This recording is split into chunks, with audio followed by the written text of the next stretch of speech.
You know, I really feel humbled. There's like so many smart people that have been up here today. Like, I'm kind of going, I'm never going to kind of, measure up to the rest of you. And in a way, I'm not sure I've got anything new to add. So I may just reinforce what others have said throughout the day. The first question I was asked to respond to is the state of workers' compensation in Ontario, which I know best and similar across the country. You know, and we saw from John Stapleson's presentation this morning, there's been a big shift of costs from workers' compensation to social assistance, the welfareization of disability. And what's driving that? Well, right across the country, when you see the promos from all the compensation boards, they're all trying to compare how low their assessment rates are to employers. That's the measure of success in workers' compensation in Canada. How low can we push those rates for injury? And then how can we spin that to make it look like we're doing really great? It drives me crazy. Another thing that drives me crazy, when Andy King talked about the overall pressures, I agree with him, and it kind of makes me depressed. It's like, oh my gosh, what are we up against? And on the other hand, I'm an optimist, so I keep on looking for ways that we can improve and ways we can make a difference. So, internally, I'm not sure how I process all that stuff. But what happens in workers' compensation? So in order to achieve those lowest rates, you have to cut costs. How do you cut costs? Well, you cut people off. What are the results of that? Well, we don't really know. Here we've got our first system in Canada, the first kind of part of our social safety net, and we don't really know how well it works.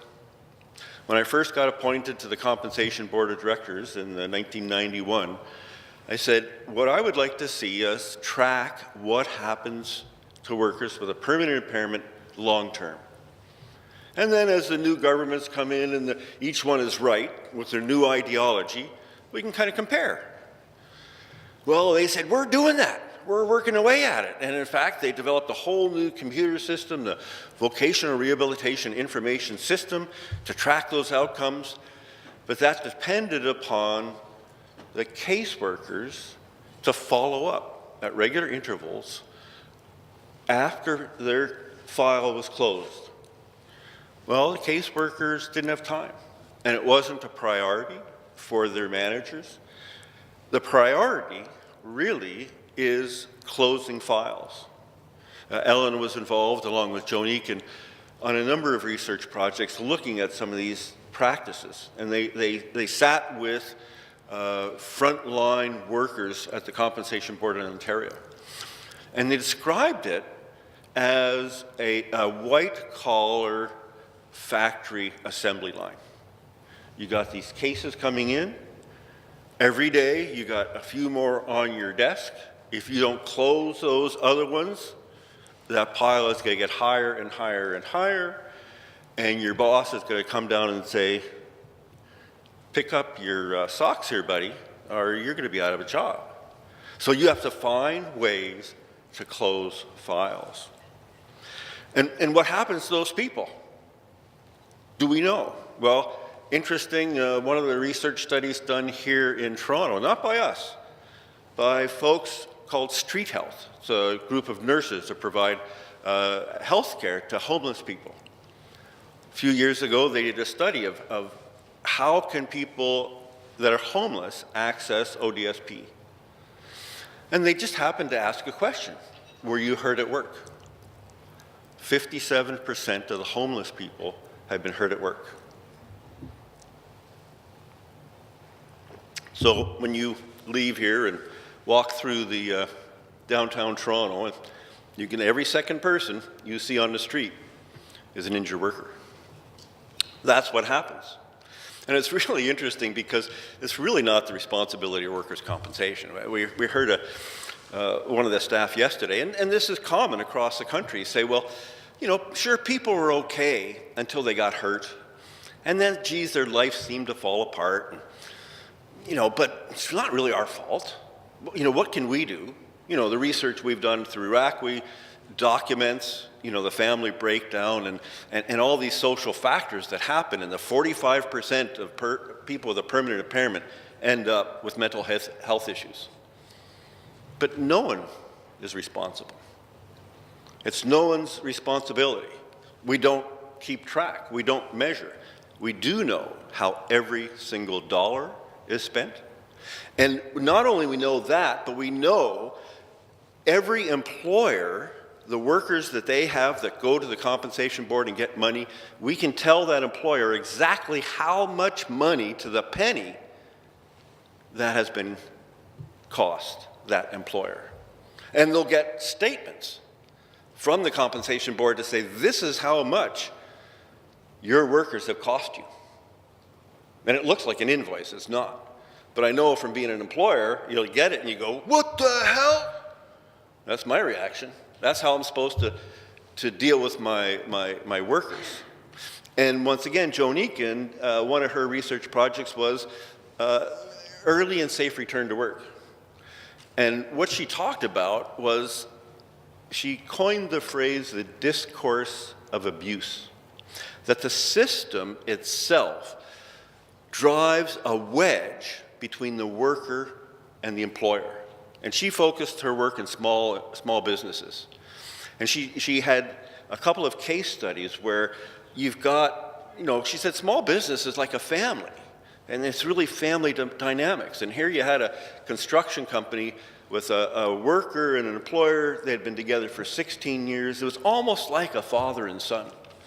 The worker gets hurt, and the compensation starts asking questions and starts saying, you can save money if you get this person back, and were they really hurt at work, and are they really trying hard enough, or are they cooperating?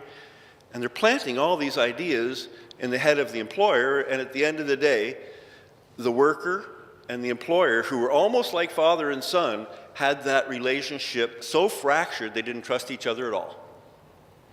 So what's the impact of our social systems on strengthening that relation around employment? Can't we do a better job? Personally, I'm always a little bit behind Wolfgang. I got hurt only 37 years ago. About 15 years ago, I was diagnosed with repetitive strain injury, and with this one, overuse syndrome. So 2 years ago, and I've been very active. I don't manage my disability. I manage my health and my level of activity. And so I'm very active in therapy. I go to 3 or 4 different kinds of therapy. I do exercises almost every morning. I want to be good and want to be active. Well, this one flared up. I go to my therapist, who's the specialty clinic certified by WSIB in Thunder Bay, where I live, to help me out, and away they go. And so I'm going, and they're helping me, but it's so bad, I can't do up my pants. I can hardly dress myself, and I'm kind of freaking out. It's like, oh my God, I only got one arm and now it won't work. And I went into a bit of depression, and I was pretty bummed. Well, like a few weeks later, the therapy guys say, well, workers' compensation won't approve your therapy. I'm kind of going, wait a second, you're my lifeline. Like, if you guys don't help me, I'm not sure what the heck's going to happen to me. Well, sorry to tell you, but actually, they didn't pay last year when you came either. And actually, when we go back in our records, they haven't paid for 4 years in a row. Well, I'm an advocate, and it took me 6 months, and because I'm an advocate, and I got meetings with the CEO and the chair of the board, I went into a rant in one of our meetings, which is not like me. I try to be the calm, reasoned kind of guy, but I was bummed, I was freaked, I was angry, and geez, right after that, They said, take this guy to a manager and get this fixed, because they didn't want me ranting on them. But that's the dynamic of what happens to workers' compensation. So a program that is planned, as Alec talked about, to be non-adversarial has become more and more adversarial. And the systems promote the adversity between the employer and the employee, because that's a way to help control the costs. We heard about, really, we've moved in our public systems from public reviews of how we're doing to a business type approach. Now our reviews are value for money. And, well, what can you count? Well, you can count the dollars. Well, what about the outcomes? Well, we don't know about that, so we'll just look at the dollars and how can we become more efficient and save money. So 5 years ago in Ontario, we got the word from the Auditor General, our system is spending way too much money, we're going to send the province into a tailspin. So the government said, let's hire a guy that can bring in the changes needed to make sure the system is financially viable.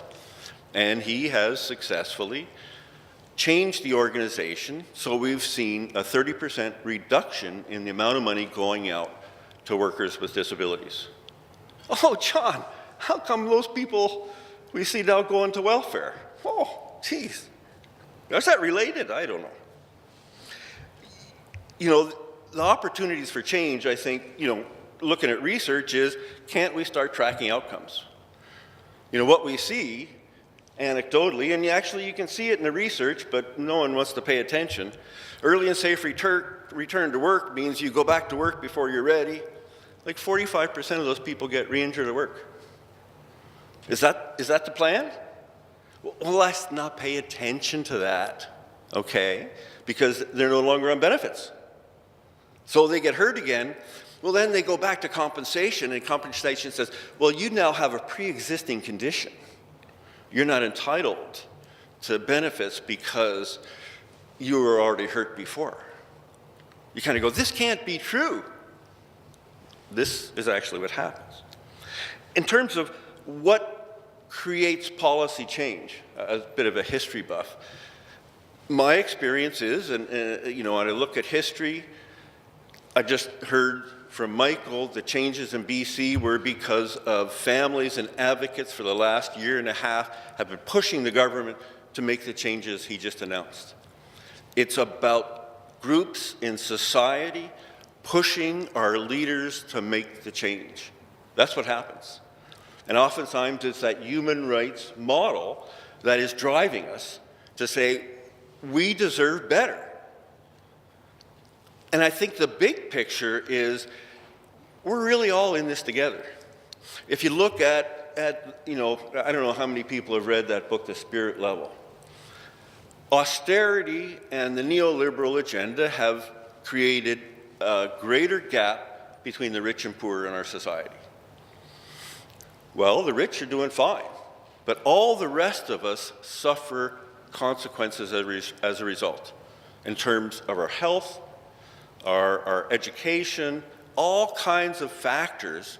When you look at it, country by country by country, if you don't reduce that gap, which in our country is growing wider and wider, we're all going to be worse off. So we're really all in this together.